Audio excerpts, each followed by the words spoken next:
Okay, so for those of you who are on Facebook, YouTube, and Twitter, hello to you guys. Welcome to the presentation. I'm going to go on Facebook right quick and open it up to everybody. So we are now live on our Facebook, YouTube, and Twitter. And now hello to all the folks who are listening on Spreaker as well. And hello to those of you who are on TikTok. Let me change the privacy here to public, as I always have to do on Facebook. Seems like I always have to fight with that every time. But nonetheless, it is done. That way people can join us and say hello. Yeah, well, happy Saturday to you. Hopefully you're having a good Saturday wherever you are. And wherever you are in this world. Episode on Laura. I don't know what Laura is. I don't know if it's a podcast. I have no idea. If it's a show, I don't know. Yeah, I'm not really for sure. Because I've done a lot of shows, different shows, and so either radio shows or television shows. So I'm not 100% sure. So anyway, I'm Bishop James Long. Let me let you know a little bit. If you want to know, go to my website. It's real simple, bishopjameslong.com. That's the website. bishopjameslong, LONG.com. If you want to know the church's website, it's usocc.org. That is where you can get a hold of the church. And if you want to know more about us, well, that's where you got to go. Easy peasy. So that's all you have to do. And there it is, bishopjameslong.com and USOCC. Well, yeah, I have no idea who you are there, Moses, as far as wanting to be an exorcist, but I don't know what.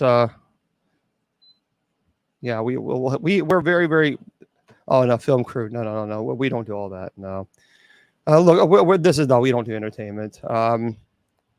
Yeah, I appreciate that, but we don't do film crews. We don't do any of that stuff. We don't put it on social media.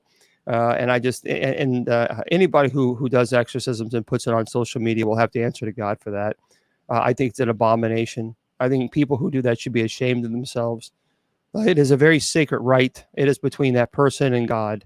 And for people to sensationalize the sacred rite of exorcism, I absolutely am convinced that they will have to answer to God. And I don't think God will be very pleased with anybody who's playing exorcist and then taking advantage of people and then posting it on social media just so they can get likes and a paycheck from social media. I think that really is abominable. Well, thank you very much. I would never do that. I would never do that to anybody. And I wouldn't want anybody to do that to my family.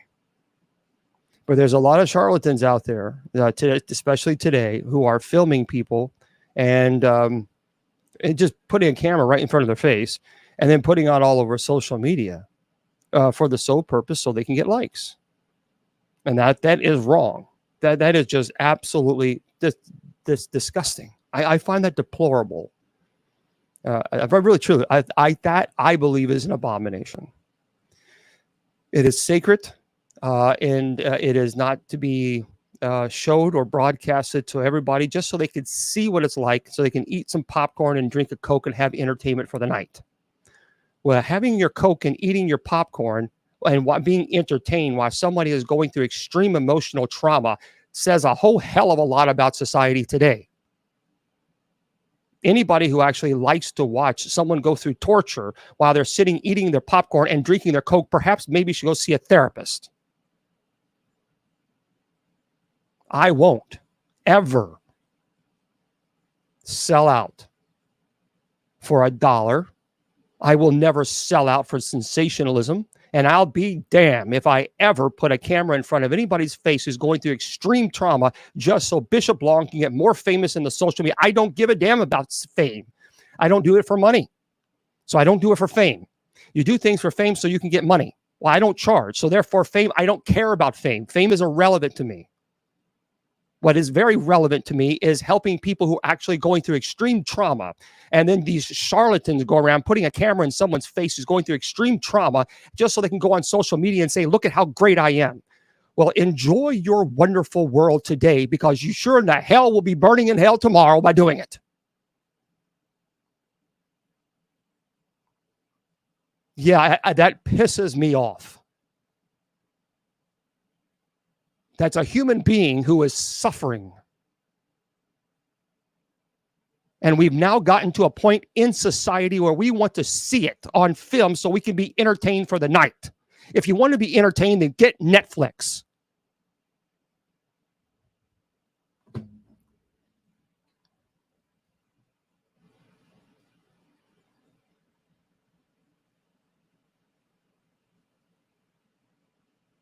I don't want to do the show tonight. I wish you all well. This really infuriates me.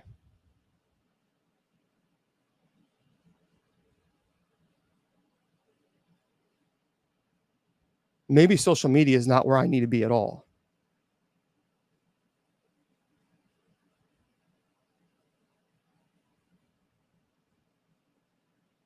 This is appalling. What kind of world have we actually come to? What kind of world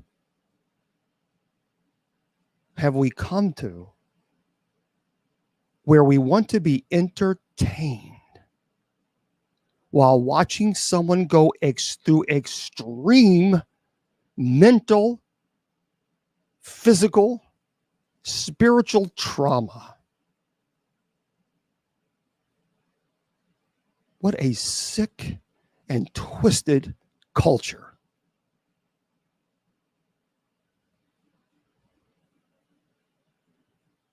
Unbelievable.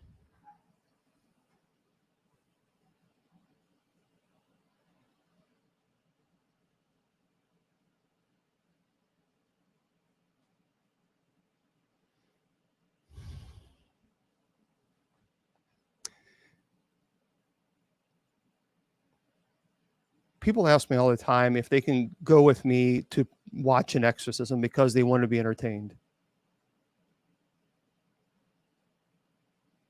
And I just think to myself, that is a human being who is going through so much trauma.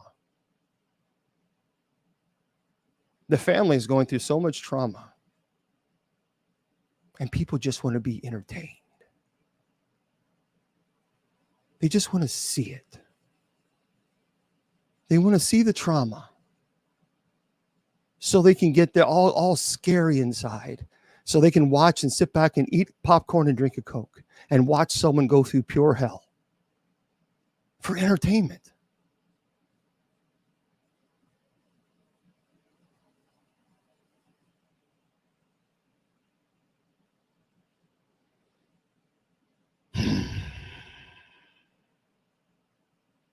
Yeah, it just, when you see exorcisms and you see people going through the trauma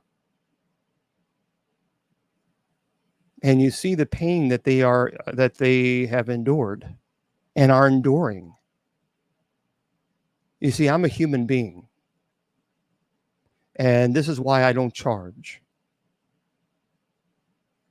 because they have already suffered enough. And now for me to turn around and charge, well, $5,000. I'll charge you $5,000 for an exorcism. And now you put financial difficulties on their shoulders on top of the emotional and spiritual trauma that they're suffering.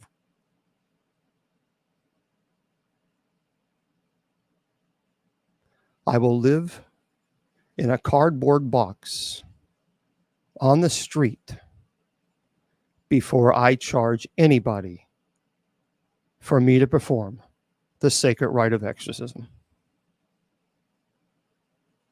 And I will be damned if I ever allow any crew to go with me to film it for entertainment purposes.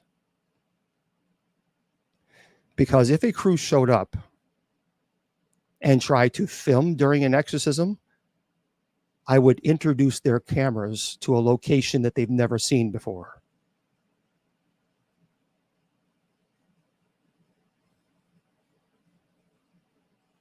Abominable. And for those of you trolls on TikTok, you'll be ignored. You're not going to get my attention. So if you're one of the people that like the drama and you think you're going to get under, you're wasting your time. The only thing you'll get is the moderator's attention, and you'll be blocked. So we all wear adult clothing here. We don't wear diapers. We are adults. See, we graduated from middle school. Okay. Yeah, it's one of those things. I tell you what, it's because the sacred right is so incredibly personal, and I think that I've been offered television shows. Television show. If I and a producer, I was doing a paranormal conference, and a producer contacted me while I was doing a speaking engagement. And they said, Bishop Long, yeah, we're so and so network, blah, blah, blah. We have a show that's greenlit. Greenlit means it's already been purchased by a network. It's already been done. So it's like, we got a show that's greenlit. We would love for you to do this show, and you'll be the star of the show. And they went on and on about how much money I could make and all this stuff. And I'm like, well, tell me the premise of the story, of the show, because I knew what they were going. I knew where they were going. And this was a room full of people that watched this. So I took it on speakerphone. I said, so tell me. Well, what is this about? Tell me the premise of the show. Well, all you got to do is just go to these people who needs help, and perform exorcism on them. We'll document it. We'll get out of your way. We'll make sure that way people can see that it's real, and they try to pitch it as if it's a good thing to do that. See, they think I'm stupid. Well, and we'll do that, and we'll show the world that this is true, that you shouldn't mess with it. See, that's their game. And oh yeah, guaranteed 10 episodes, $10,000 an episode with a guaranteed of season 2 and blah, blah, blah, blah, blah. A lot of money. I said, so here's what you want me to do. And this was on speakerphone for a paranormal conference. You want to follow me with some cameras, and you want me to perform exorcism on people, and then you want to film it. And then that's what you want to do. And I get all this money in season 2 and even producer titles. Producer titles means you get a lot more money. Absolutely. I said, well, here's what I want you to do first. I want you to go to church and get on your knees, and I want you to ask God for forgiveness for what you've just done, Satan. Don't you ever call me again, and don't you ever ask me to do anything for you ever again. And I hung the phone up. And people looked at me like I was just an alien with 14 heads. But this is what has come to. Now, inevitably, there will be a clown. There will be a clown who calls himself an exorcist who will take the show. That's inevitable. It's going to happen. And when that does happen, I will speak about it. I will be very adamant about it. I will be I don't care what network it's on. I will speak out against it firmly. And I will be a very strong proponent for kicking that show off the air. Because there are some things you shouldn't cross. There are just some things you shouldn't cross. And but that's the way it goes. But for tonight's show, we're supposed to be fun and exciting and ha ha ho ho hee hee whatever. Normally that's what we do from 8 to 8:30. But that really just got under my skin. Because I've seen the trauma that people suffer. I can't imagine anybody would get enjoyment out of watching that. My mind doesn't understand that. I don't understand why somebody enjoys watching somebody suffer. I don't understand it. I don't get it. Someone explain that to me. See, if I see someone suffer, or if I see an animal suffer, I don't want to watch that. I want to do something about it to fix it. I don't want to sit and be entertained. How can you be entertained by that? You explain that to me, and that's and we'll go from there. However, but I can tell you now, we're going to switch things. We'll go a little later because Miss Wilma is joining us. Miss Wilma, let's go. You got to come on. She's showing up on her horse. Miss Wilma, we don't have time for this. It's time to get in. Come on, let's go.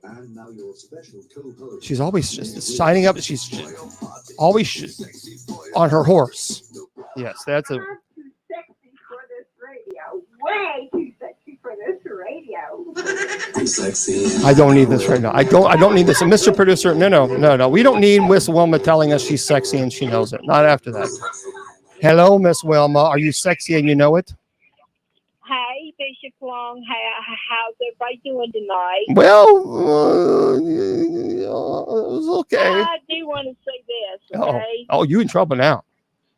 Yeah, I do want to say this, then we can get on with our good part. Okay, princess. I want to talk. I heard what.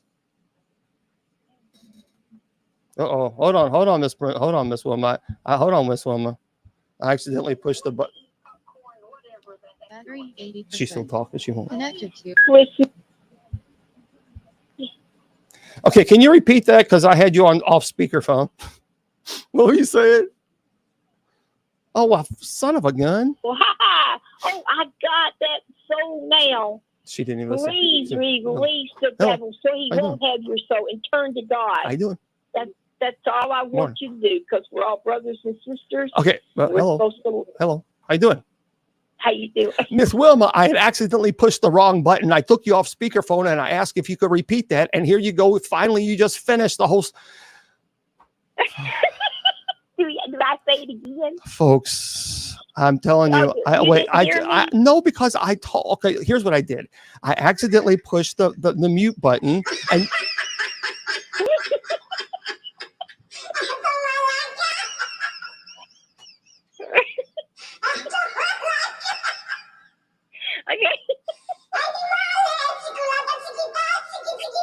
Okay, chicky bye, chicky bye. I don't care. Okay, Mr. Producer. All right, so can you tell us, please, what was it that you said?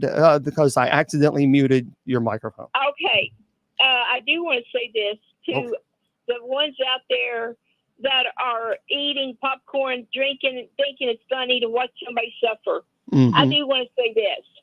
Please stop listening to the devil and turn to God. Raise the roof. Because when we do something wrong, we are listening to the devil and he's happy. Oh, I got that soul. Let your soul go to God. Turn away from the devil, please. We don't want to make the devil happy. We are brothers and sisters in Christ. We supposed to love each other, not to eat popcorn and watch somebody suffer. That just, but when you think of doing things wrong, when you think you're not doing things right, you are listening to the devil. People's got to say, hey, wait a minute, what you talking about listening to the devil? If you're listening to God, you would think about eating popcorn and wanting to laugh at somebody suffering. That is dead wrong. Please let your soul go to God. Don't let the devil win. The devil tempted Jesus, and Jesus is strong. We have to be strong to face the devil. When the devil puts something on us, we say no to that devil. Well, you ain't playing around, are you, today? That got me when you said he's eating popcorn watching somebody suffering, because oh my stars, that really got my goat. It's like, when we see Christian people and we know that hey, this person, loves people and, wants to treat people kind. But when people are watching somebody suffering and sitting and eat popcorn, that's right. The devil is winning. The devil is saying, go ahead, laugh at them. Mm-hmm. Please save your soul. The devil, we don't want the devil to be happy. We don't want him to win. Come on now. Preach it now, Wilma. Preach it now. Come on, hold on now. Listen, yes. Are you ready? Yes, Wilma's preaching today, everybody. She is preaching. Yes, okay. So you're just ready to go, huh? Yeah, that really got me. Yeah. There's times that I'm sick, and I've been through it myself. Not laughing at me, but I have been told that I have been pretending that I'm sicker than I am. I don't pretend. God knows what I go through. I don't pretend. I don't like being sick. I just want to throw my freaking walker away and say, okay, I want to walk. I can't do that no more. I have MS. I have heart trouble. But I got to be strong enough to keep going every day. But it's right. so sick to be if somebody sit and laugh and say, "Oh, she's not sick as she says she is." Excuse me, that really got my goat. Well, because I don't pretend. No, you don't. And speaking of goats and Miss Wilma's donkey, remember she had a donkey here the other day. Miss Wilma, Yes. you're supposed to keep the donkey out of the studio. Miss Wilma, you got to keep the. Sorry, he called me in. That donkey sounds like he's about to die. I mean, he really does not sound good. He sounds like he's in trouble. My goodness. Yeah, we'll get you. I'll answer all your paranormal questions in just a second. I've always do it here anyway. I did it all for how many hours yesterday, and I do it again today. And so we'll get to your paranormal demon questions. But everybody just wants demons. I don't, because there's a lot more to this world than demons. And if you start focusing and becoming obsessed with demons, then guess what? You're going to hear the flap of its wings, sunshine, because that's all. That's the truth. Sunny night, yeah. But sometimes we just have to say, hey, wake up. I just wish those people in Egypt listened to Moses. Where are they at now? They're not laughing, are they? Wow. Well, they're dead. But okay. So everybody, welcome. And there we go. I mean, that was a very good point. That was a very good point, Miss Wilma. Yeah, the people in Egypt in Moses' time, they're gone. They're history. They're history. They're not. Yeah, they're definitely not with us anymore. I'm pretty sure of that. Okay, let's get on with some fun stuff. Oh, yeah. I love St. Michael. Yeah, we'll get your questions in about 15, 20 minutes, guys. All right, what do you got, Miss Wilma? I do love people, and I do try to save your body.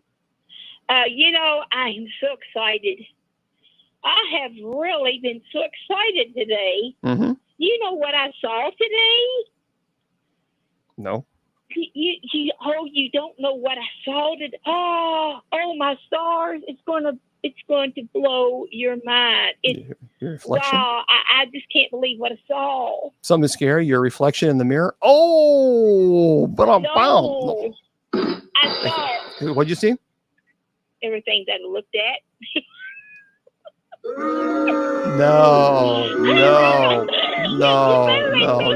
That was a terrible joke. I did. I'm sorry. Terrible. I saw everything I looked at. That was a terrible joke. That's exciting. That was a terrible joke. You made us wait for all that. That was terrible. Come on, Miss Wilma. You gotta pep the. That was a funny joke. I'm not a comedian. You gotta pep your step up here a little bit, sunshine. You gotta pep. I saw a frog the other day. You did. What happened? I asked him, you wanna ride? Hop on in. Get it? Hop in. Hop frog. No.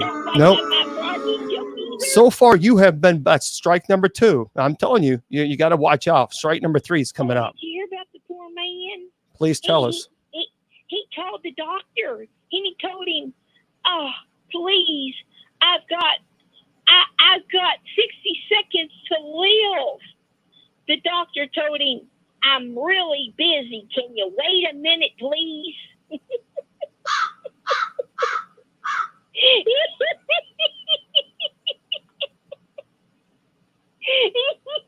Do you realize, of all the people that's watching right now and listening, you're the only one laughing at that joke? I want you to know. I just want you to know you're the only one that's laughing at this moment. Nobody's LOL. Is anybody? Not even a girl. Oh, okay. So Nancy says she thought it was funny. Oh, great. Thank you, honey. Folks, I'm telling you, if you're encouraging her. You're encouraging her. Hey, what do you call a number that can't keep still? I don't know. What do you call a number that can't keep still? Roman numerals. Roman. Get it? Rolling. Yeah. Keep those little numbers. Keep going. Oh, you okay? Okay, he's okay. One of the numbers failed. I'm sorry, you put me to sleep on that joke. What was that? What was that again? Can you tell the story again? I'm telling you, that was the greatest joke in the world. What do you call a number that Oh, you're actually repeating it. Okay. and it says Roman zero. Studio audience, what do you think? Yeah. No, that's strike three. Strike three. You're out. You're out of here. Did you hear about the animal that had to wear a wig? Had to wear a wig? Yeah. Yeah. No, what? Little animal had to wear a wig. A bald eagle.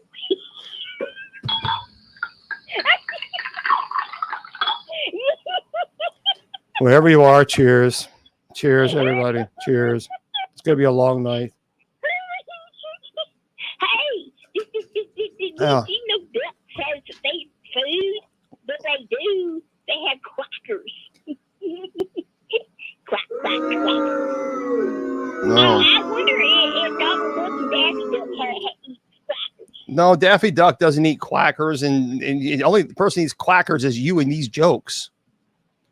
Oh, I'm sorry. I'm giving it all the world I got. You're giving all the world you got, aren't you? That's okay. Hey, I noticed some cemeteries. You know, some of them, I did. I found out some of them has gates.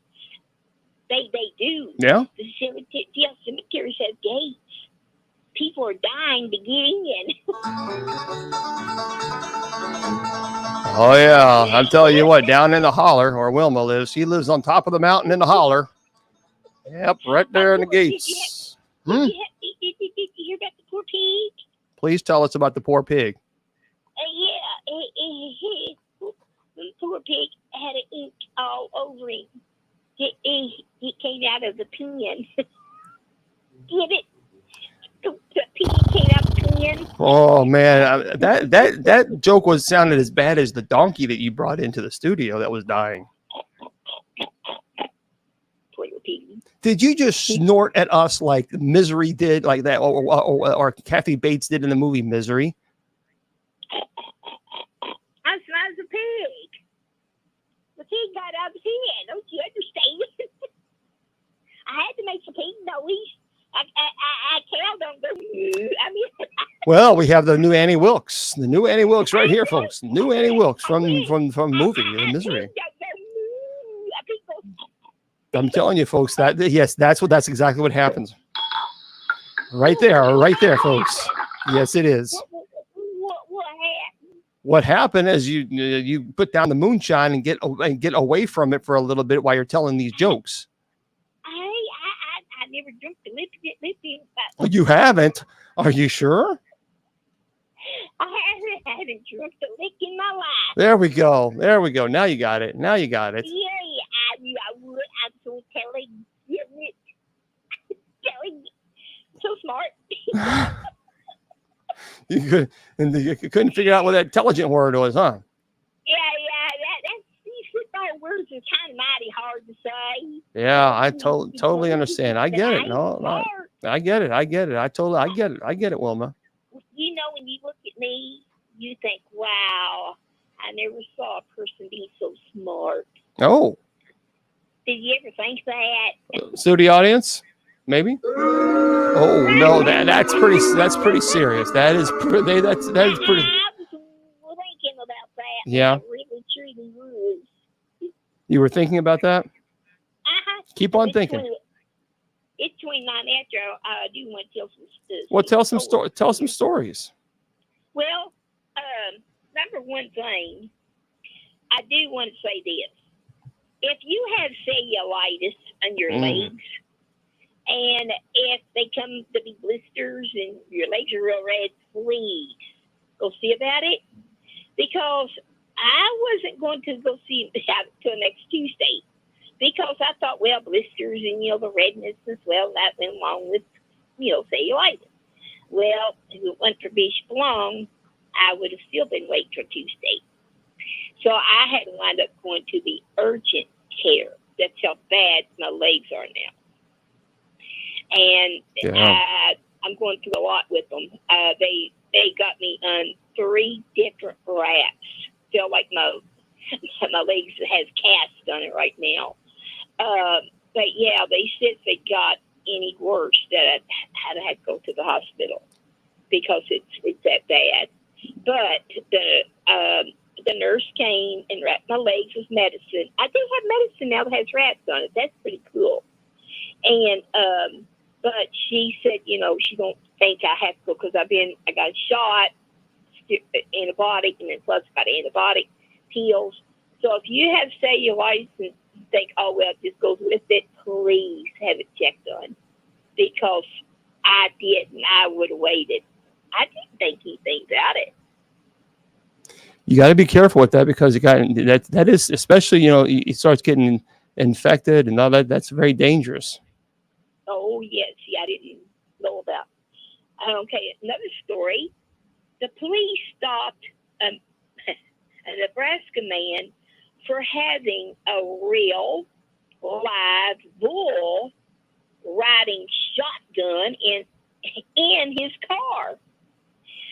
Chad Redmond said it didn't take long for the officers to track him down, but to see that he was going down the road with a bull on his car. The bull was alive. The bull was just riding, looking around.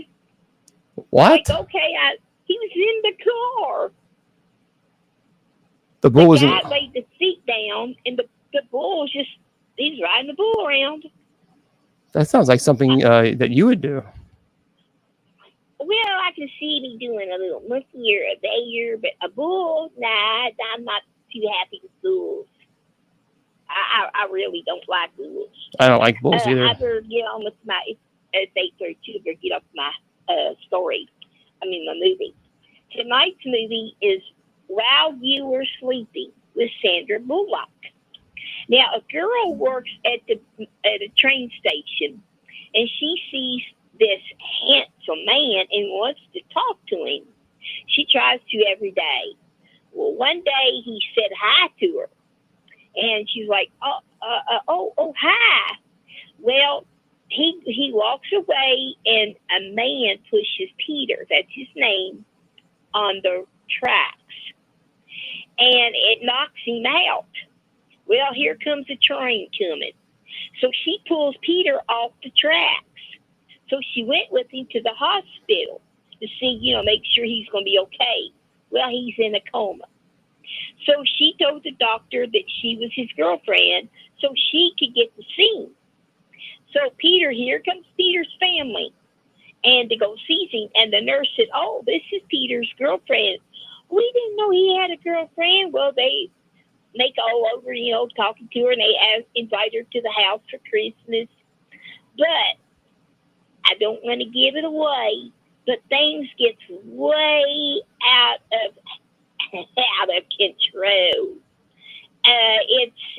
It's really a good movie, and the story will blow you away at the end. And what's the movie? What's the movie called again?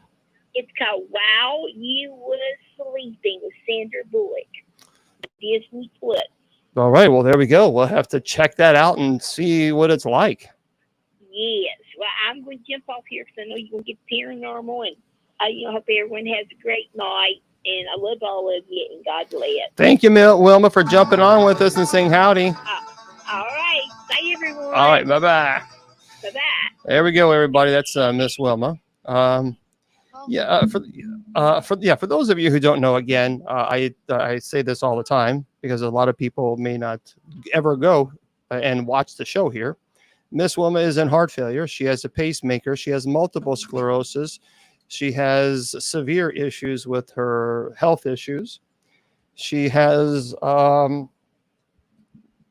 she just explained situation with her leg. She has a lot of problems. She has a lot of health problems, but yet she comes in and she tries to put a smile on your face. She tries to entertain you for just a little bit so that perhaps maybe you can just forget about the negativity in the world. And that's what Miss Wilma does. And so we thank her for that because it's something that she has a pacemaker. She's 68 years old. So yeah, that's we appreciate her jumping on, and she does her best with those she does her best with those jokes, but my goodness gracious, I tell you what. Woo, Lord Jesus. Now, tomorrow she will be here at 8 p.m. Eastern Standard Time.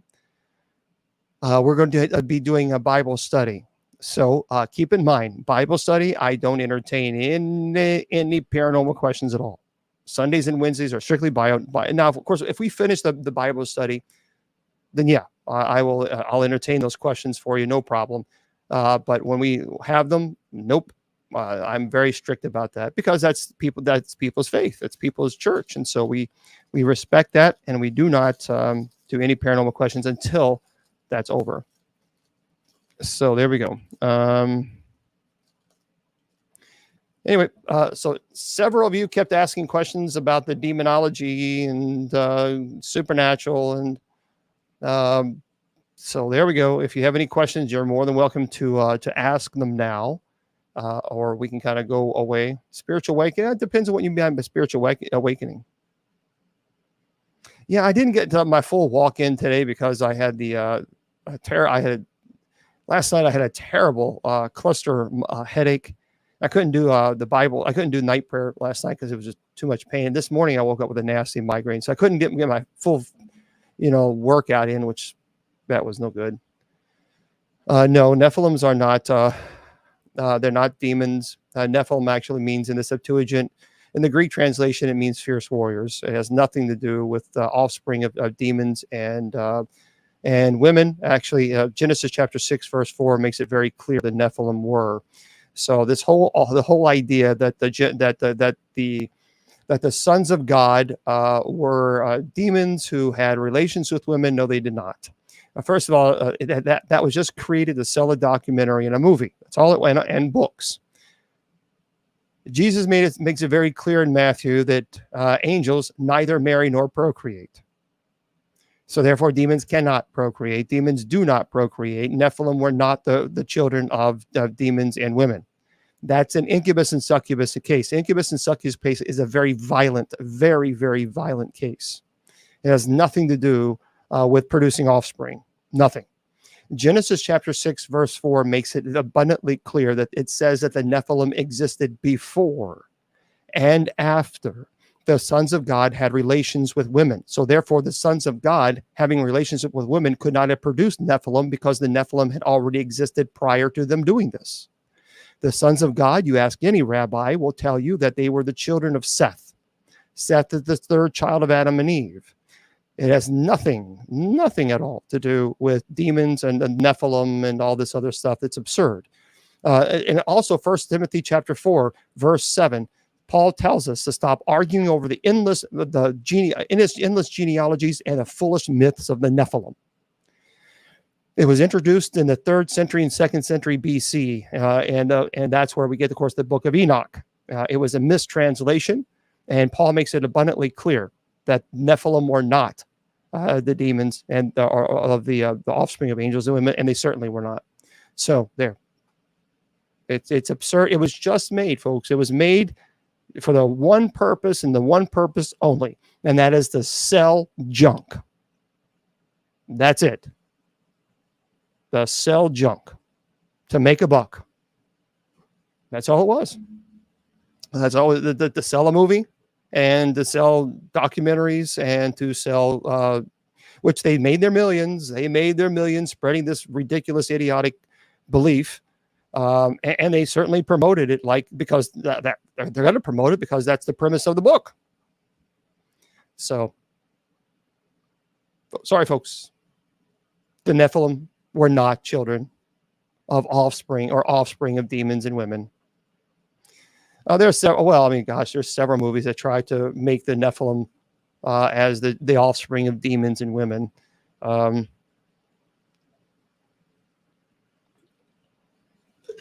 I mean, they made a big book of that, big series on that. Okay, what other questions do you guys have?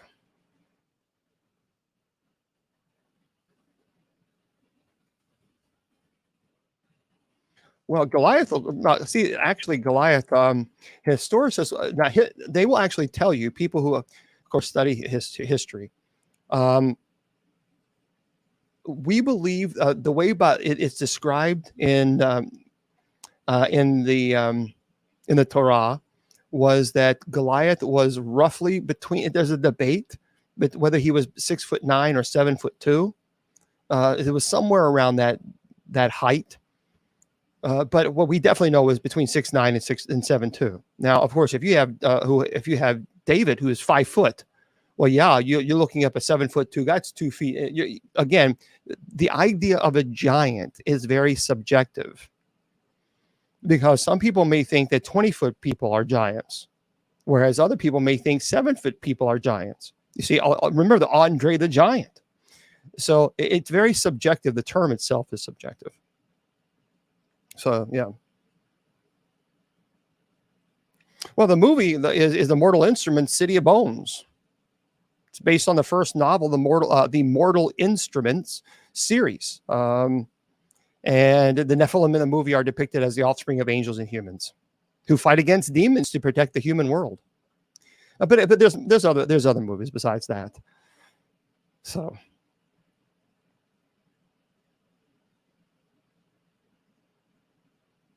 Yep.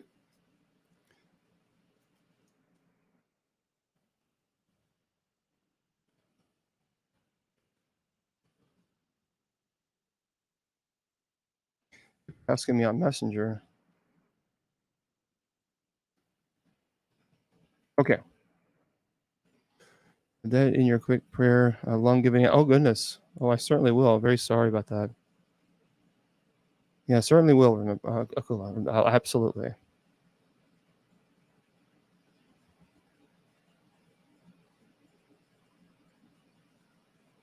Well, okay. So here's a theological question. And the theological question is, why did God wipe out people in the world and did not warn them? Well, that's a fair question to ask. Well, the reason behind God causing the flood is described in the Bible, specifically for those of you who, you guys know the story of Noah and the ark. Well, according to the Bible, the biblical account, God observed widespread corruption everywhere.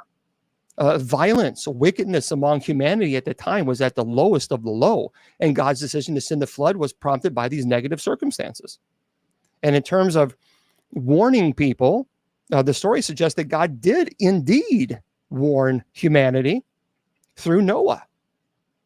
See, Noah was instructed by God to build an ark to save himself, his family, and a kind of every animal. And he was also called a preacher of righteousness in the Bible, indicating that he likely warned the people of the impending danger and urged them to change their ways. So technically, yeah, he did. But the question is a leading question. Why didn't God do this? Well, God did do this. Why? So the premise itself is erroneous. God did do it. But it's a good question. It's a fair question. I appreciate it.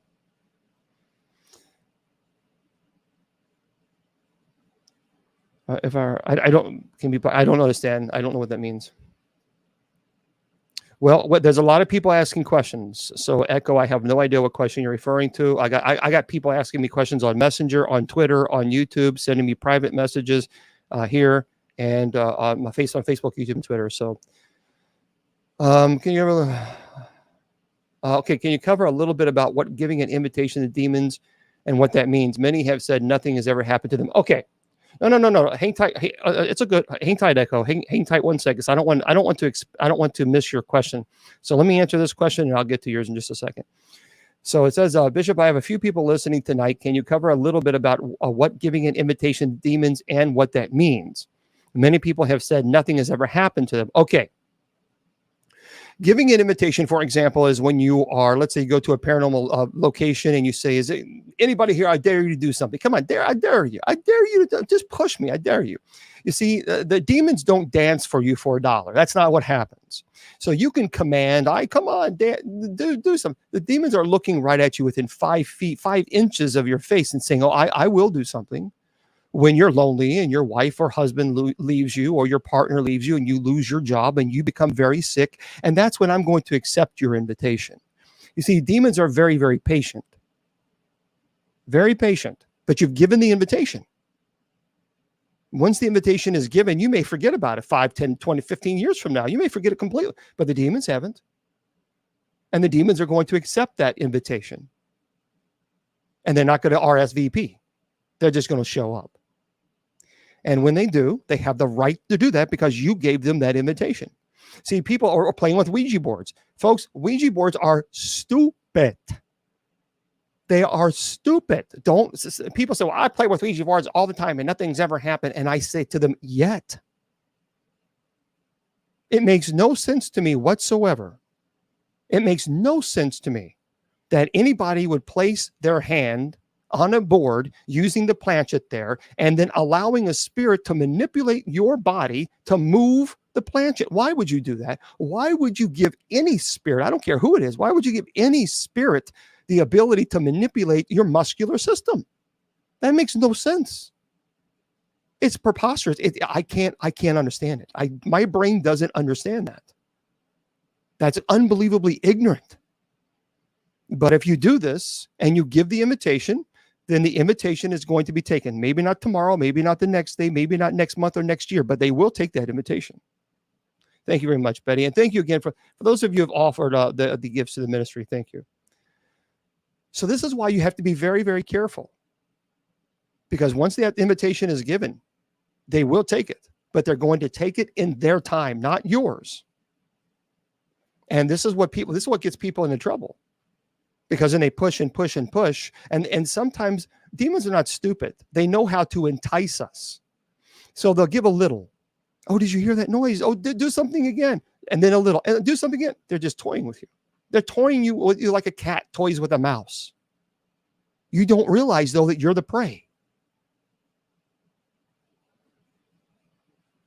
You're the prey. You're not the predator in this game. And then when the demon gets tired of playing with you, then the demon gets serious. And that's when you realize, oh, yeah, now I remember the time I gave that invitation. Yes, I do. Okay, Echo, Journeyman, wolves in sheep's clothing. That's what you are. Hey, Journeyman, you are... Bye-bye. Bye-bye, Felicia. So here I am. I'm a wolf in sheep's clothing because I'm talking about the legitimacy of demons attacking you. And see, my spirit irritates that person's demons. See how that works? Pity. Journeyman, speak to your therapist. I'm not in session. Okay. Now, Echo, you had a question because I had to tell you, I had to ask you to hang tight. Am I a Christian? I am a Christian. Yeah. I believe Jesus Christ, my personal Lord and Savior. And I preach about that actually on Sundays and Wednesdays nights. I'd love to have you. Sunday and Wednesdays, I teach the Bible. I've been actually just recently, I took 6 months and I taught the Revelation in great detail. Would love to see you there. We also have a night prayer where we pray the Psalms Monday through Friday. Would love to see you there too. So yeah, well, hold on. Okay. Anyway, why do we call it? Because I'm clergy. Echo, did you have a question? Because I kind of told Echo that. Now you can ask a question about it. Sure, about Scripture. No problem. No problem. But I kind of feel bad now because I told someone, hold on, Echo, for a moment, because I was going to address this question, and then I promised Echo that I would ask their question. Is Echo with us, or did Echo decide to go ahead and go? Okay. Yeah, some question. Yeah. I hate to go back on my word. You know, if I promise somebody, I like to try to keep it. You know what I mean?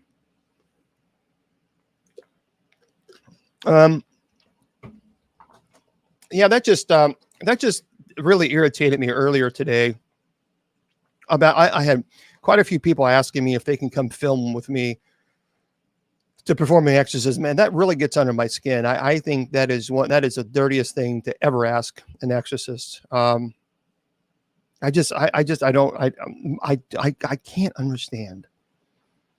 And I've had so many people ask me if they could come along, and I'm thinking, man, could it? Okay, there it is. No, Absolutely not. Could it be that the devil is misunderstood as God? And no. Good question, though, Echo, but absolutely positively not. Remember, the devil has already been judged. The devil and the angels have already been condemned. So their judgment has already been done. There's absolutely nothing that you can do. That's a good question, because a lot of people think that they can change the nature of the demons, because that's what's actually being taught by people who are going around calling themselves demonologists are actually teaching that you can change the nature of a demon.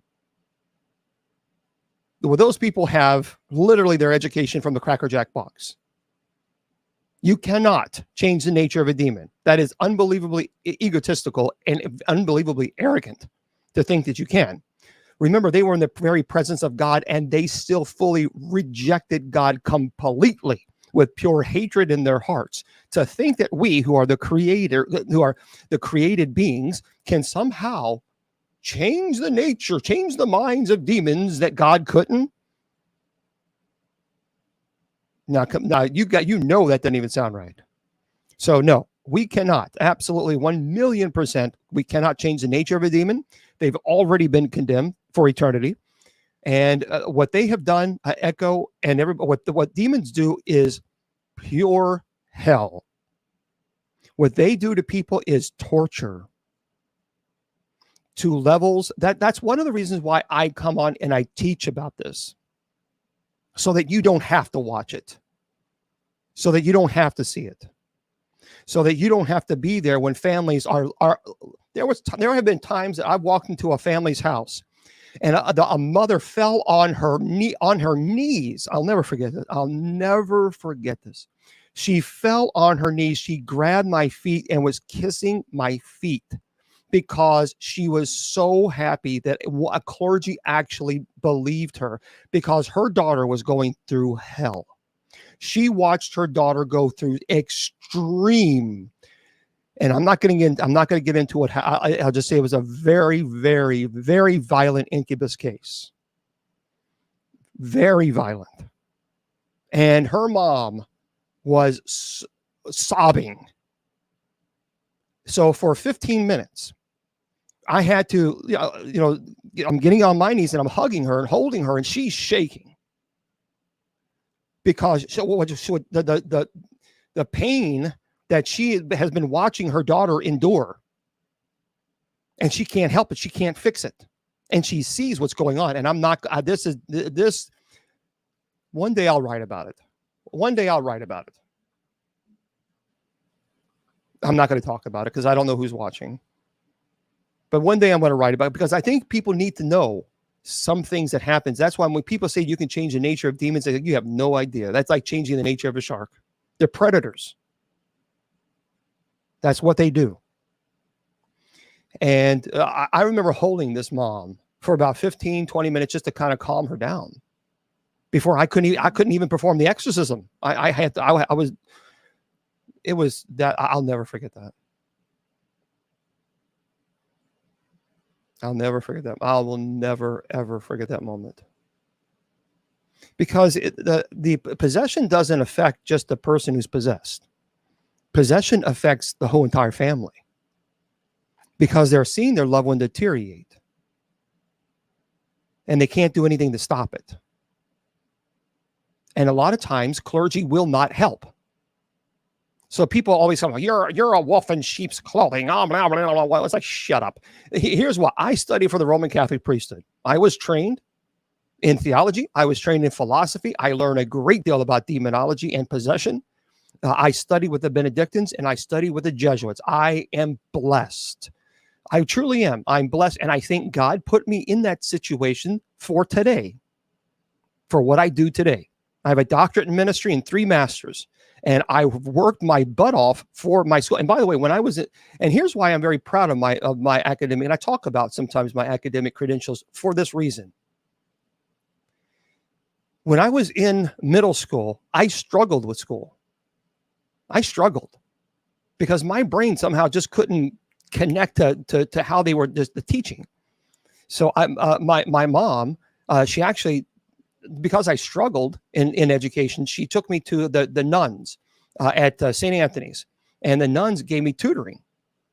So after school, I would always go there to the nuns. That's when I fell in love, deeply in love with our nuns, deeply in love with the nuns. They were just so amazing, beautiful, beautiful. And I would always go there, and they would always smell like cookies. They were always, baking cookies. But I remember going there and them teaching me the fundamentals and teaching me how to learn differently, because my brain just couldn't process how they were wanting to teach. They thought everybody would learn the same way. Well, here's the problem. The people immediately assume that just because a child can't learn like everybody else, that child is ignorant or has a learning disability and is unable to understand as everyone else. I have a doctorate and 3 masters, and I have a Mensa lapel pin, a lifetime membership. I'm not a stupid person. So for us to throw away children who happens to learn differently, you learn differently not because you're ignorant, you learn differently because you're not a robot. And that's one of the reasons why I also chose to become a certified education instructor, a teacher. So I taught kids with learning and behavior disorders in the public school system, because I was able to learn different teaching methodologies to teach kids who had learning disabilities, because not everybody learns through lecture style. And that's okay. There's nothing wrong with that. So, and even today, even for those of you who are adults, if you think that you're ignorant or you can't do it, or you're not smart enough to do it, if you're going back to school and you don't think, I'm telling you, can do it. You can do it. You might have to learn differently, and there's nothing wrong with that. You might have to record the sessions on a recorder, or maybe if they let you record on the phone, so you can go back and play it again. So, because you're a visual learner, or you learn through audio. The thing is you learn the way you do. And it doesn't make you irrelevant. It makes you. And we're not robots. And so this is one of the reasons why I talk sometimes about my education. I graduated from Sullivan University with a master's of business in summa cum laude, 4.0 GPA. And that is from a person who struggled in middle school, really struggled in middle school, was going to probably fail. And when I told mom, when I graduated from the school, and mom, she was, I was with high honor with the summa that's 4.0. We remembered back in the days where, I struggled. So it does. Education is important. And that's why one of the things I tell my seminarians, some of the seminarians think that they couldn't learn because perhaps maybe they learn differently. And I'm like, no, I don't believe that. If you want it, you'll make it happen. I believe this. If it's important, you will make it a priority. If it is not, you will make an excuse. And that's how I live my life. Sorry, I didn't mean to go into a dissertation there, but anyway. Well, thank you very much. I appreciate Judy Ann. So do you, Judy Ann. Thank you, Jennifer. Yeah. So you can't change the nature of demons. You just can't. And I see demons. I see demon everywhere. Demons are at work constantly. Here's how you see it. There are 2 types of demonic activity. 2 types. There's ordinary demonic activity and extraordinary demonic activity. Now, ordinary demonic activity is when, for example, the demons will tempt you through temptation, and you fall into sin. And then people do evil things. Look around the world. How much more evil do we need to see before we're convinced that demons exist? My God, there are a lot of people doing some ugly things, but there's a lot of people doing some great things too. And then, of course, there is extraordinary demonic activity. And that's where you get into demonic infestation, oppression, obsession, and possession. And see, for me, people say, well, how do you remember all this stuff? How do you remember this? I suffered damage to the brain from football because I had so many concussions. When I was playing back in the late 70s and 80s and 90s, they didn't take people out of the game. So I was a big boy. I was a big kid. And I played on the line. I was a lineman. I was a tackle. And we hit hard. I mean, our helmets clashed. And as a matter of fact, the coach said, if I don't hear your helmets clash, you're out of the game. I had so many concussions, so many, that now I suffer from cluster headaches and chronic migraines. So that's sometimes I have memory loss. So here's what I do to combat that. I constantly study every single day. I have notes on theology. I have notes on philosophy. I have notes on demonology. I have notes on the paranormal, and I study them every single day, and I memorize them. And that's how I do it. So when people ask me questions and I'm able to just spit it out, it's because I have to work at it, because as a bishop, it's my job to teach. And so I don't want everybody, it's not an excuse from that as far as, well, I don't know what you got to do your homework. So that's why in the seminarians, I study every day. Every day I study, and I'll do it until the day I die. Because I am so passionate about teaching. But yeah, I mean, I had a lot of concussions, a lot. I suffered, man. It's a shame. It is a shame. Yeah, I agree. I agree, Echo. Never see the good in the world. But let me tell you something, Echo, and let me tell all of you, don't get into that mindset. Thank you, Victoria. Don't get into that mindset, Echo. And Echo says you're constantly seeing negative in the world, and you don't ever see positivity. Folks, when you start thinking like that, I tell people all the time, then go to a homeless shelter and serve food. Or go find a homeless person and go buy some food. And give them something, McDonald's. I'm telling you, if you want to feel God, if you want to know where God is there. That is where God is. That's where God dwells. So if you feel like it's constantly negativity, because the news is constant negative, and that they do that on purpose, they frighten you. I have a bachelor's degree in communication from Loyola University, so I studied advertisement and communications. They frighten you for a reason. It's death and frighten for the first 10, 15 minutes to get you hooked, and to scare you and to make you stay tuned to that particular show. And then it's awfully funny that they tell you something, it's a teaser. They throw a teaser out and then they go to commercial. And always the commercials are always louder than the show itself. Well, they do that for a reason, because they know that you're getting up to get something to eat. So they want to make sure that you actually hear the commercial. So then you go back because they give you a teaser line right before they go on break, and then they go right back into it. And that's how they do it. That's how they catch you. So when you feel this way, don't let them get to you. Don't let the negativity get to you, folks. Just don't, because it will. And once it does that, yeah. What about James 1:27? Oh, well, somebody just blocked that. Spamming. Yeah, don't spam, folks. Well, someone was asking about James 1:27, but they kept doing it over and over and over, and they know not to spam, because we tell them, please don't spam. So since they did this, I guess I will address James chapter 1 verse 27. I don't have everything memorized in Scripture, so but it's something. It's religion that God our Father accepts.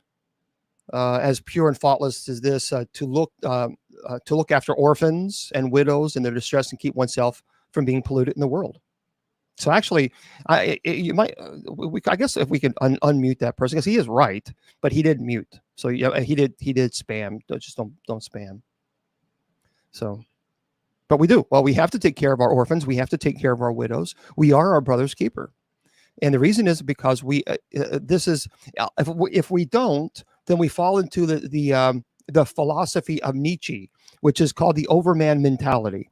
And the overman mentality says that nature will ultimately destroy the weak, and that society should remove the weak and the sick and the infirm and the elderly, because they believe there's no value to their lives. And that's Nietzsche. So the overman mentality, by the way, there was a particular leader in Germany during World War II who actually subscribed to Nietzsche mentality. So we can't do that. We can't follow in those lines, in those footsteps, because every single person, no matter who they are is valuable. Yeah. What is your question there, Susie? Yeah, Latin Mass is a beautiful Mass. There's nothing wrong with the Latin Mass. Chris, quite often, I wish I could go more, but the problem is the expenses. Because see, I don't get paid as being clergy. I mean, if I got paid $60,000 or $70,000 a year salary, that wouldn't be a problem. I'd be going all the time. But I don't get paid one penny from the church, not one dime. So, as a matter of fact, there is a case in Pennsylvania that's not too far from Philadelphia that an investigator contacted me and asked me to go to.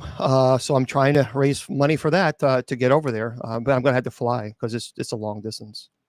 Yeah, Latin Mass. I love Latin Mass, but I also think the Novus Ordo is just fine too. There's nothing wrong with the Latin Mass. It's a beautiful Mass. The Tridentine Rite's beautiful. But I think to say that is the only form of liturgy that's valid, I just simply disagree with that. And so does the Roman Catholic Church in Vatican II. I'm not going to say the name yet because I got to get permission from the investigator first. I think he'll let me. So let me ask and get the permission, and then I'll let you guys know. Okay. What's your favorite band? Oh man, I've got a lot. Oh gosh, I like Queen. U2. Of course, St. Elvis Presley, St. John Denver, St. Luciano Pavarotti, St. Sarah Brightman. They're saints. You guys haven't heard about that. I think St. Pope John Paul, I think somehow canonized them. That's what I heard. That's what I heard. But I like that. So. Oh, you're in Allentown, Pennsylvania. Okay. I have. I've been scratched by demonic activity, by demons. Actually, in Bobby Mackey's. No, we don't receive money.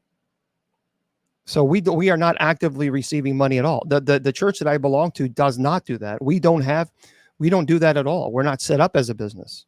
So every single clergy member who is ordained with us, they have their own ministry. Now, if someone wants to do parish ministry, they can, but not everyone is called to do parish ministry. So no, we don't. Yeah, I agree. Again, our community, the old Catholic Church, does not pay their priests, or at least in our church, and many jurisdictions do not. So, BishopJamesLong.com. Yeah, BishopJamesLong.com. Susie, what is your question? What's your question there, Susie Q?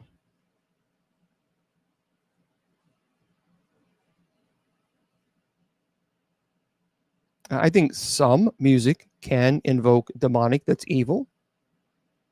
Some do not. So I don't think Vivaldi. I don't think Puccini. I certainly don't think Mozart invokes demonic activity. I agree. I agree, Sweet Sue. But it just we don't. We have secular jobs. So we have other jobs that I also teach online English. So I mean I live a very simple life. Susie Q, what's your question there, girlfriend? Because otherwise I got to move on. Because I know you kept saying, can they pin your question? And I'll be happy to answer it. Oh yes, Thomas, you can absolutely 1,000,000% sense evil before no question. Yeah, no question. Chris, BishopJamesLong.com. Thank you, Chris. Susie. Hello, Susie. I try to stay here as long as I can because the thing is I can't get to emails. I just can't. So and I'm sorry that I can't do that, but yeah, because I have over, how many now do I have? 11,561 emails. And 15,000 now messages on TikTok. I can't, I wish I could. No, I have not left TikTok. No. Constantine, no. There's no historical evidence. What are you talking about? Constantine removed holy books. Actually, in fact, Constantine is often credited with supporting Christianity, and it was under his rule that Christianity became a recognized and tolerated religion in the Roman Empire. So, what you'll have to explain that one to me. Your question. Yeah, it's always Beverly. If you're asking a question, it's always best to contact me on Facebook Messenger, and I'll do the best I can to answer. Okay, Susie, I've asked. Oh, what's your question? But I must have missed it again. What difference of Old Catholic and the Roman Catholic Church? Have you ever doubted your faith throughout? No, my faith in Christ has never been doubted. I've never doubted faith in Christ ever. You can go to usocc.org and you can do that, and all the information is there.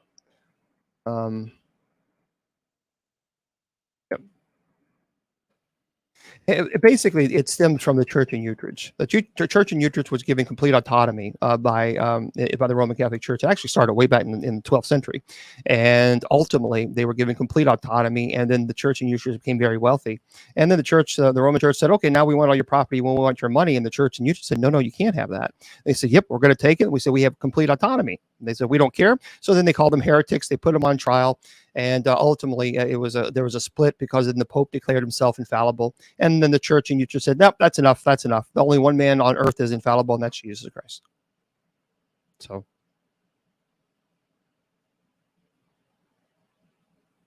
well, it was the Romans. It was the Romans we were talking about in the culture. Yeah. All right. Yeah. Okay. Constant negative energy that ends up generational. Generational curses. I don't really put a whole lot of emphasis on generational curses because sometimes people will use that and I'm not saying you are, but sometimes people will use that as an scapegoat or an excuse for bad things happening to them in life. And I tell people all the time, be careful about that, because once you start doing that, then everything becomes demonic. So you have a bad day, it's demonic. You lose your job, it's demonic. Your husband leaves you, it's demonic. And you got to be careful, because then you victimize yourself. So there are prayers that you can certainly pray. You can Google. There's lots of prayers online that removes these generational curses. But I just remove them just simply saying I refuse to believe in them, and I refuse to accept them, and I'm not going to allow generational curses to play a role in my life. I completely reject it and just don't allow it.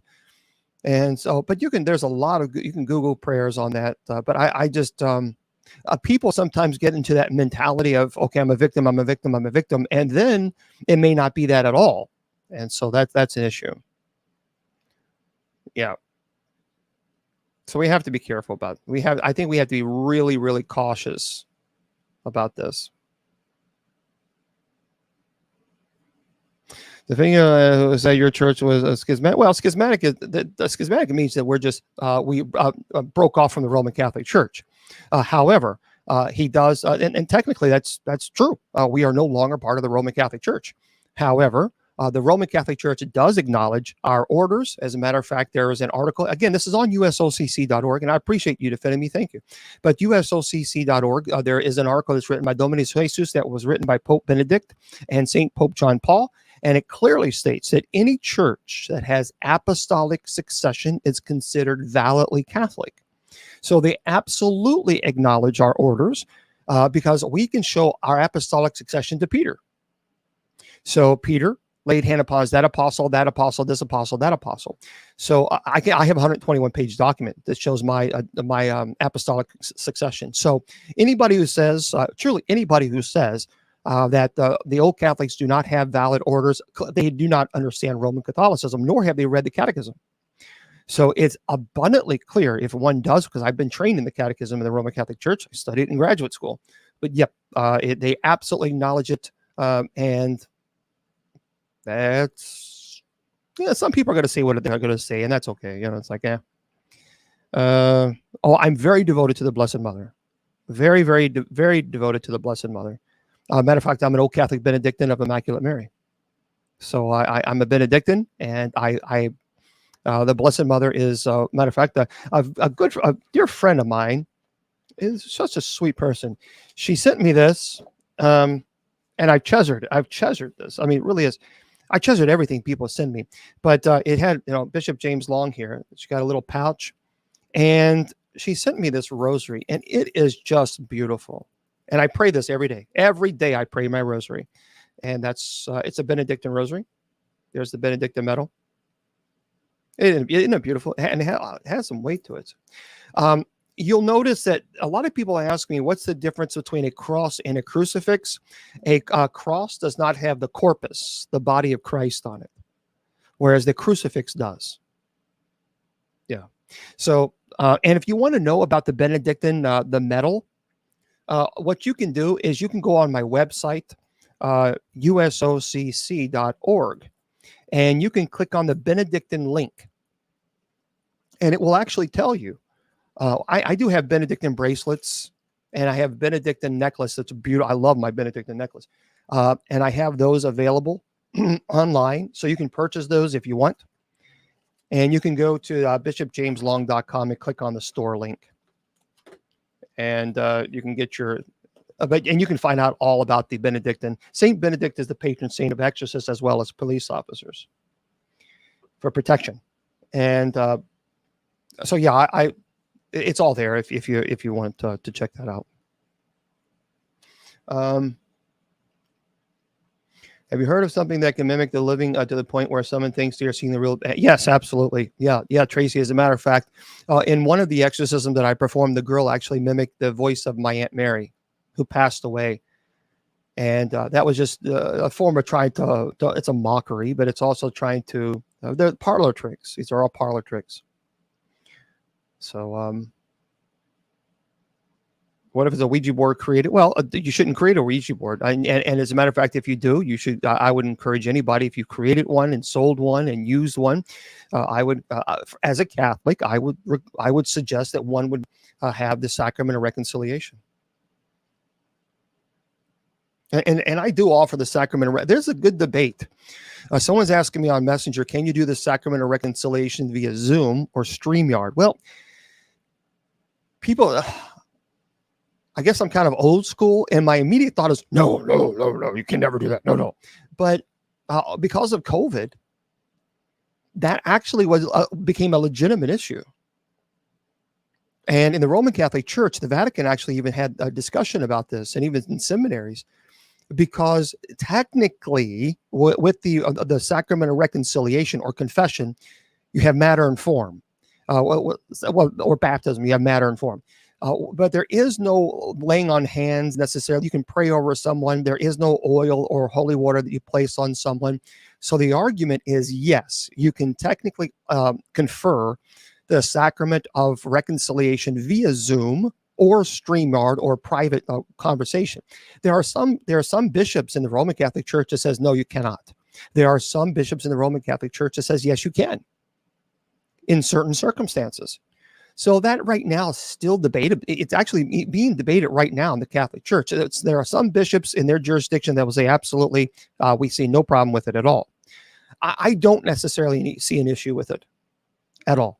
Now, of course, with baptism, with the Eucharist, obviously, things of the holy orders, you have to be present. But because obviously there's elements that you have to, obviously the oil, there's chrism, there is holy water. So in those sacraments, but I think you certainly can. And yes, I do confer the sacrament of reconciliation. And no, I would never charge. That's actually simony. That's something you should never ever do. Never. Now, if they want to make a donation to the ministry, fine. But I never say, well, it's going to cost $100 for us, because then it invalidates the ministry, the actual or the sacrament itself. Okay, Michelle, I will sign you up in just 1 second, okay? So there we go. Good question, though. Oh, shoot, that just went away. I didn't get to see it. What did you pin there, Shannon? You can, I believe you can get a divorce. Yes, I do, because absolutely. If your partner is not loving you and cheating on you and they're not being faithful to you, the idea that you should be forced to marry and stay in a very unloving and unhealthy relationship, I think is preposterous. And as a matter of fact, I have a story with that. I'll tell you that as soon as Shannon, what was that Matthew? What was that Matthew then? Exists in the Vatican? I mean, you say apocrypha. We refer to them as deuterocanonical. So I guess that's it.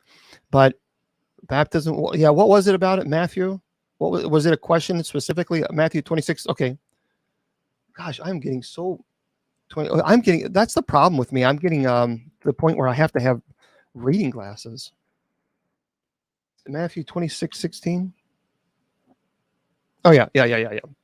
Folks, I'm sorry. That's what happens when you get old. Now, my sister wears about 14 pairs of reading glasses. She got to wear 14 pair. Yeah, Matthew 26 verse 16. That's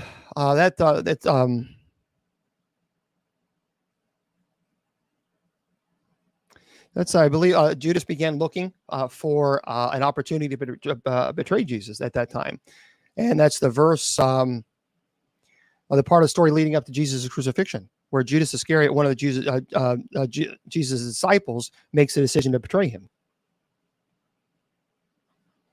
to the religious leaders. In Matthew 26, verse 16, I'm pretty sure that's correct. Yeah. Oh, yeah. An EVP, what's the difference between an EVP and a Ouija board? Well, first of all, an EVP, you're not allowing a demonic or spirit to use your muscular system to move an item, an object. Whereas when you're using the Ouija board, you are allowing the spirit, whatever it might be, to use your body, to manipulate your body, to use the planchette. Well, that's a form of possession. That is an invitation. So there's a big difference between having an EVP. Is there anybody here? Can you make a noise? There's a big difference between doing that and then saying, okay, now you can use my body to communicate with me. Good question. Matthew, 28. See, I'm telling you, everybody, that's the problem. I told you. Everybody thinks I'm joking. I'm getting old. Now I can't interpret. I can't. I wish I could interpret James. I'm sorry, I can't. I can give you my best advice, but I think that if you want the interpretation of dreams, maybe a therapist, or there might be people in here. So Matthew 28:16. Okay, so that's 26, 18, 27. Verse 4, 28:16. That the 11 disciples then went to Galilee. I believe in that verse to the mountain where Jesus had told them to go. Matthew 28:16. I think that's right. Yeah. Well, Matthew chapter 28 verse 16 is then it says then the 11 disciples went to Galilee and to the mountain where Jesus had told them to go. That's that particular verse. Well, I would disagree with you, Turf, because remember, Jesus exists outside time and space, Turf. So you got to remember that, my friend. Just because it's been 2,000 years for our time, that doesn't mean it's 2,000 years in Jesus' time. Remember, Jesus exists outside of time. So just you got to be patient. You got to be patient. Well, Momo, I would be happy to talk to you if you do that respectfully. But Momo, if I'm not going to attack you, perhaps maybe people have attacked you in the past, and maybe that's why you've turned away from God. Perhaps maybe people were nasty to you. Perhaps people were really disrespectful to you, and they called themselves Christians. I'm not going to do that. I don't believe that because that's not my idea of Christianity. So perhaps I'd be happy to talk to you, but Momo, I'd be happy to talk to you. Because, I've always found that a lot of times people turn away from Christianity because the actions of man, because man has done such damage such damage to Christianity, and people have been hurt. They've been really, really hurt. And so I get it. I understand that. I understand. But I think there's a reason why you're here, and I think there's a reason why I'm still on at almost 9:30 at night, which is fine. I don't care. I'll be on until 12 if I have to. But reach out to me, Momo. Reach out to me on Facebook if you want to, and I'll be happy to talk to you. But just make sure you go to my actual Facebook page and send me a message there. Don't send it on TikTok because I won't get it. Well, Victoria, okay. Victoria saying we want to bless our home. Is it better to have a priest or by ourselves? It depends what's going on in the home. Well, thank you very much there, Kira. If it depends what's going on in your home. If the activity is very violent and people are getting actually hurt, there are religious objects that are desecrated. There's a smelling of sulfur. If it's really obviously violent, then you would need to call a priest, because the moment you begin to pray, that's religious provocation. Activity could increase. However, if you just think that there's something there and you just want to bless your home, everybody can bless your home. Everybody. Momo needs your help. She's broken. Well, like I said, Momo, reach out to me. Reach out to me on Facebook. But again, make sure you go to the right one. So you go to my website, bishopjameslong.com. And then you go down to where it says social media. And you click on the Facebook there, and send me a message and say, "Hey, it's Momo." And if you are true, and you are really, really, really are sincere about wanting to speak with me, I got a lot of people who are asking me to call them, but I believe that perhaps maybe this is God's way of intervening. One person at a time. I'll be happy to reach out to you and maybe even call you. So God is not invisible. God very much exists, and God is very visible. God is visible in every act of love that you share, in every act of compassion that you give to others.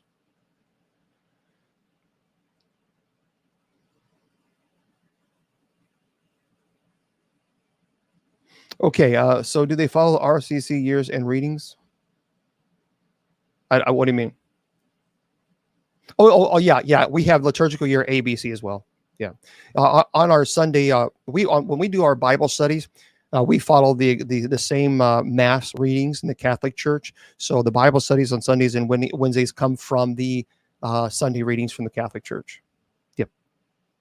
As a matter of fact, we are having a mass. We're having ordinations in November. And there will be 3 individuals who will be ordained to the diaconate. They'll be ordained deacons. And then one individual is going to be ordained to the priesthood. And the church, we use the same sacramentary. And so if you go there, it's November the 3rd. November the 3rd at 3 p.m. Eastern Standard Time.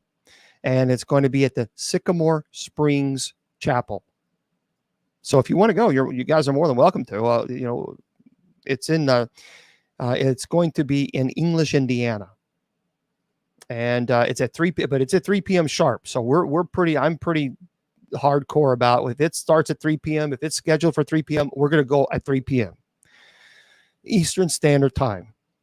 So it's Sycamore Springs Chapel, 717 West Tunnel Hill Road, English, Indiana, 3 p.m. It's a Friday. And we have a wonderful deacons. Some folks going to be ordained to the diaconate and the priesthood, and Tommy's going to receive the position of the abbot. And then, of course, Bill is going to make his fully professed vows, his vows as a Benedictine. And then Michelle's going to be baptized. It's going to be a busy mass. Busy mass.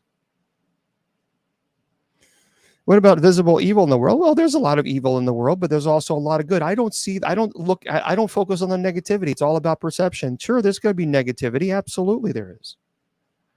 But there's also a lot of great things that occur too. There's a lot of love in this world. There's a lot of people who are very kind. There's a lot of people in this world who will give the shirt off their back to help somebody. And yeah, there are other people that will steal that shirt. But if we all focus constantly on the negativity and only on the negativity, then our mind, that is how we perceive life. And I just, I had the opportunity when I was in the seminary to go to do prison ministry.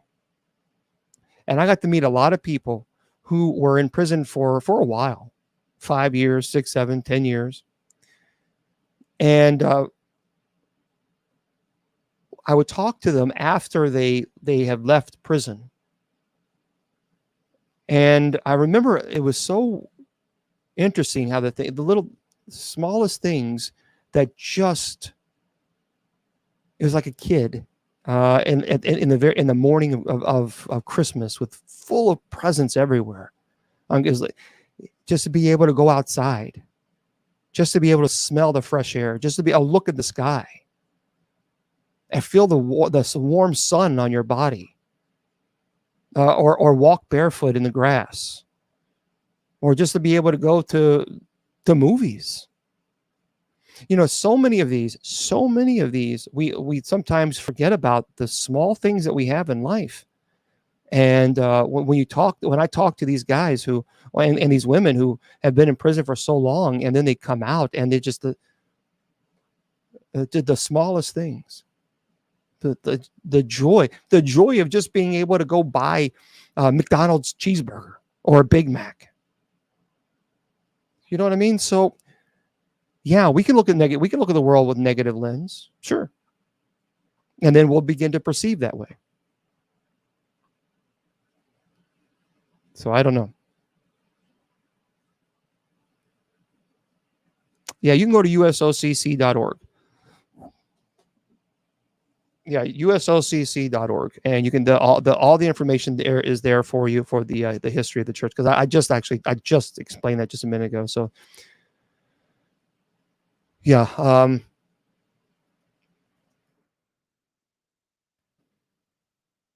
yeah, I agree. I mean, it's all about how you how you perceive the life. And yeah, it's tough, but I just don't look at it as, I don't look at life as in the eyes of a dreadful, horrible, pessimistic view. I was in the Roman seminary, and we did prison ministry. Yeah. Well, perception in life, perceiving is like, if you're always looking at life with a negative lens, if you're always looking at life with a negative mentality, then you will begin to see life that way. You manifest that. But if you look at it and say, yes, is there negativity in the world? Sure. But I'm not going to focus and so become so preoccupied, because then that allows the demon to creep in and make you think that everything is so terrible. And I just don't believe that. Spirit and ghost are the same. Well, it's an interesting debate. For example, the term spirit and ghost are often used interchangeably. They can have different meanings, depending on the cultural and like personal beliefs. Here are like a couple, I think, differences.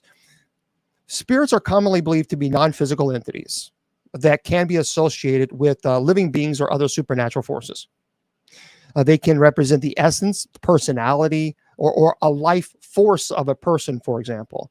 And ghost, on the other hand, the term ghost are usually considered souls or spirits of deceased individuals that are believed to linger or manifest in the physical world after death. Spirits are often thought to be invisible and intangible, existing in the realm beyond the physical senses. They may only communicate or interact with like a physical world through mediums or other circumstances. There is really, truthfully, because spirits can mean multiple things to multiple people, but many times when people refer to as ghost, people are usually use that as term as the people who have passed on. because you can have a spirit of an animal. You can in the Native American religion belief, there's animal spirits, animal spirit guides. So we have to always be respectful of other people's faith, and I am, and then there's nothing wrong with that. And people say, "Oh, you shouldn't do that." Well, I do. So I'm not saying I necessarily always have to agree, but I definitely think that we need to respect each other's beliefs without judging or condemning each other, for goodness sakes. Soul and spirit, are they the same? Well, no. So here's the difference between a soul and spirit. This is the best way that I can explain it in my terminology, in my mind. The body needs the spirit in much the same way as a radio needs electricity in order to function. To illustrate, think about this. To illustrate this further, think of a portable radio.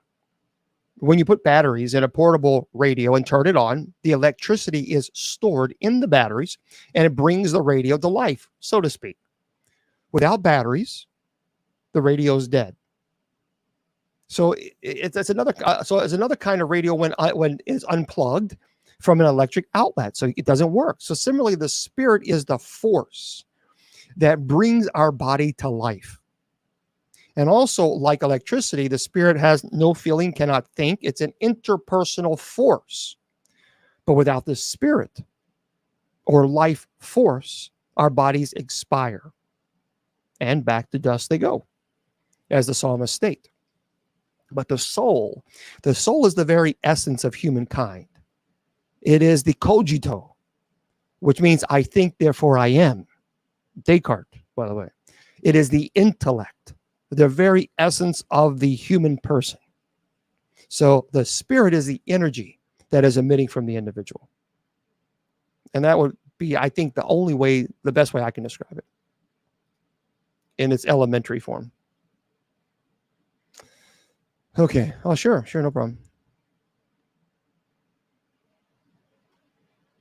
Can I have any studies on the battery? Well, again, it's an analogy, and I realize it's an analogy, but a lot of people learn differently. So sure, I can go into deep philosophical thought if you like, and use $25 football words, and then lose people, and then that would be unfair to them.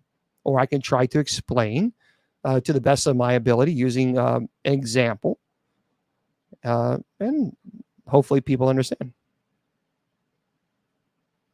Oh, I love Gregorian chant. As a matter of fact, yes, I strongly believe that Gregorian chant it does work.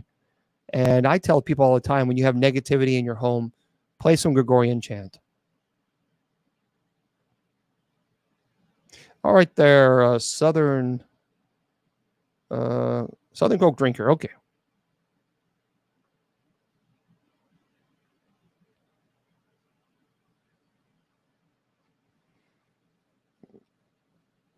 I don't know username. I don't know what that means. A Gregorian chant. Yeah, I mean, let's see.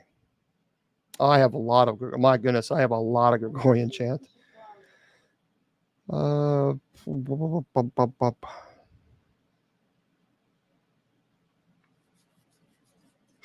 Gosh, there's a lot of them.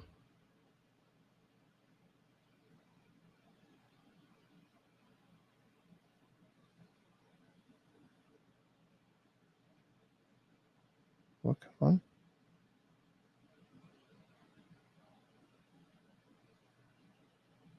Well, that's weird. Now it's not wanting to play.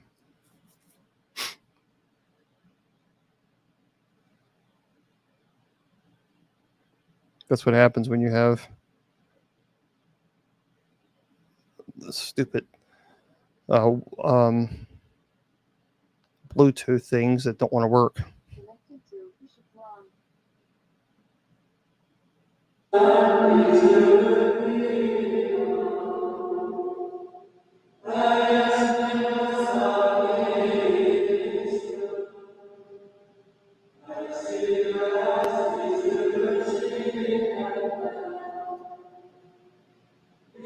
That's Gregorian chant. It's quite beautiful. When I was in the seminary, I was really, really blessed because we had the opportunity. I had the opportunity to pray with the Benedictine monks, and that was I loved it. I absolutely loved it. So we would chant with them, which was really nice. Poltergeist and demonic. Poltergeist actually means noisy ghost, but it's not a ghost. I don't think it's a ghost at all. It's negative energy that an individual or individuals that are emitting that's causing the activity. The activity is violent. The number one form of activity, really, I have found with poltergeist is fire. So what happens with the poltergeist case is I can perform a million minor rite of exorcism on a location and it does nothing at all to the poltergeist, nothing. And I've had quite a few poltergeists. But really what I found is when you find out that someone is going through extreme emotional stress or anxiety, and you get that individual counseling and that anxiety reduces, then you'll find that the activity in the home decreases or stops altogether. And that is the only way that I've actually found to get rid of poltergeist. Because with the demonic, when I go to a place that has demonic infestation and I begin to pray, then that's religious provocation and activity will increase. I could pray a million Hail Marys and our Fathers and St. Michael prayer and the Litany of Saints, and it does nothing. There's no response in a poltergeist. So it's always, I've always found it to be energy. If you remove that person who's going through the extreme emotional stress, if you remove that person from the home, the activity sometimes will stop. You'll have residual activity, but it's not as violent. The person comes right back in, the activity picks up again. So yeah, it is it's very it imitates demonic, and people get that confused a lot. Yeah, a lot.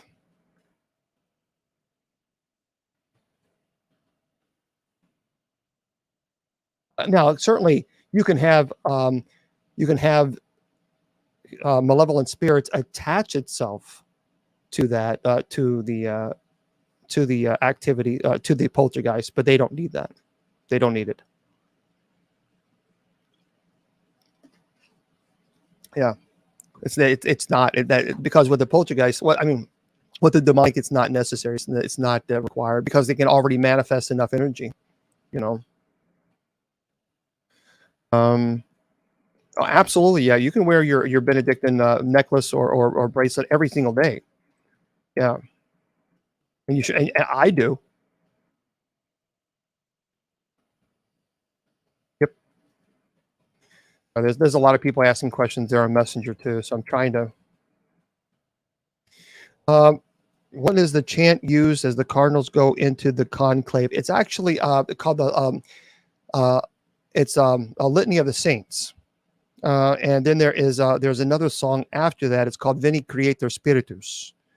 So that is that's what they would chant. And as a matter of fact, we have the litany. We sing the litany of saints. We chant the litany of saints during our ordinations, as is required in the rite. But so that's what they do when they go into a conclave. They will sing the litany of saints, chant the litany of saints, and Veni Creator Spiritus. No, well, thank you. I appreciate that there.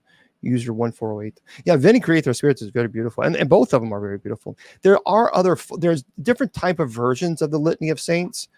I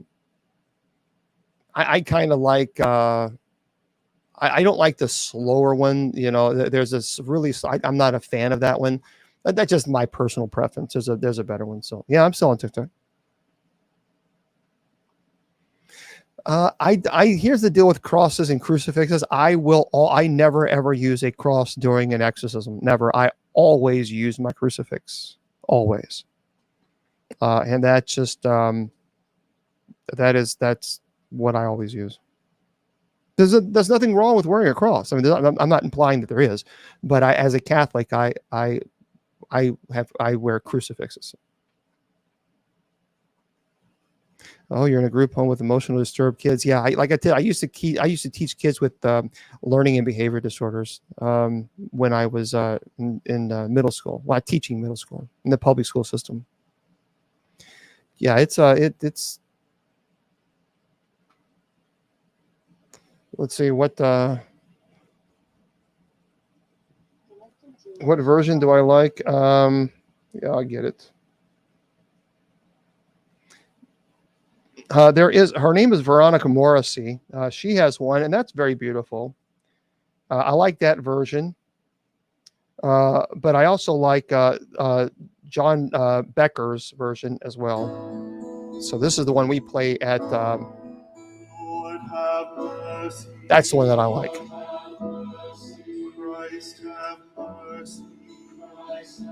It's beautiful. It's absolutely beautiful. I can't play all of it because then Facebook is going to say, "Oh, that's copyright," and I don't know, all that stuff. So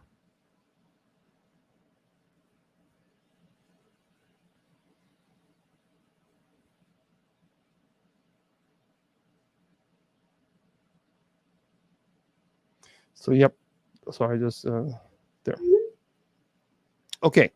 So we'll be playing that. We'll be playing that during the ordination. It is beautiful. My gosh, I remember when I was ordained, and they played the litany, and every time it always gets to me. It always gets to me. Because what happens at this time is the bishop, we're kneeling, and the individuals who are going to be ordained, they're laying prostrate on the ground, and it's unbelievable. It's just beautiful, No,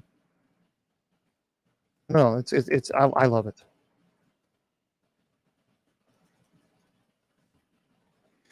What advice would I give someone who's an atheist? My advice, I would first understand why, what has led them to. I would first, you got to understand the reasoning and show compassion and understanding, and then you go from there. So you have to first understand their walk, their personal life. Why do they lay prostrate? Well, because laying prostrate on the ground during ordination is a sign of humble submission. It's a total surrender to God. It's a deeply symbolic gesture that represents their willingness to offer their entire selves to God and to become servants of the church. So by lying prostrate, they are expressing their desire to empty themselves or of their own will, their own ego, and to receive the Holy Spirit and the Holy Spirit's work into their lives. It's a beautiful. It's a way for them to physically demonstrate that their commitment to self-giving, that they are a servant of sacrifice, and that they are here to serve the people of God, serve all people, because that's what being clergy means. We're servants, and we should never be served. Never. I mean, that's what the whole point of washing the disciples' feet. And Jesus was teaching that lesson to his disciples. And so that's how you have to live your life. What about Joan of Arc? Yeah, so that's what we do. We do that, and it's beautiful. It's absolutely beautiful. So that is one of the most powerful moments during ordinations. So if you're there on November the 3rd, you'll be able to see it. Well, thank you there, Kieran. Thank you. So Kieran, here, Kieran. Is your dad happy in heaven? Let me tell you something. Have you ever had one of those days in life where it was so great, where you think to yourself, it can't get any better than this. This is a good day. Now, I want you to multiply that happiness times a gazillion. We can't, because our minds can't conceptualize. The idea of that type of happiness, because we are in the presence of God, and God is pure happy, pure joy. So to be in God's presence and to be and experience that joy, that happiness, that is something definitely worth looking for in the future. But now your father is more than happy in heaven. Our loved ones are more than happy, and they're waiting. But remember, thank you. Remember, they exist outside of time and space. So it may be 20 years from now before you're being reunited with them. They're not going to forget you, because 20 years to them may be a blink of an eye. 20 years from us is a long time. But remember, they don't exist in time and space. And let me give you a little hint. Your daddy never left you. Now, your dad might have left you physically, but your dad's right there with you. Your dad will never leave your side. Okay? All right, everybody. I'm going to get out of here because I have got to make some calls before I call it the night. Yeah, I do. I do believe in aliens, and I don't believe in demons. So I'm going to, for those of you who are on Spreaker, I'm going to say goodnight to you guys. Remember, tomorrow we're going to be here at 8 p.m. Eastern Standard Time. 8 p.m. Eastern Standard, and we're going to be teaching Bible study. And we'd love to have you. Miss Wilma will be teaching as well. She teaches the kids Bible study. So please consider going. Seriously, we'd love to have you there. Remember, folks, I tell you all the time that your value does not decrease based on someone's inability or refusal to see your worth. You're priceless, and never let anybody tell you or convince you otherwise. Facebook, YouTube, and Twitter. God bless, and we'll see you tomorrow night at 8 p.m. Eastern Standard Time.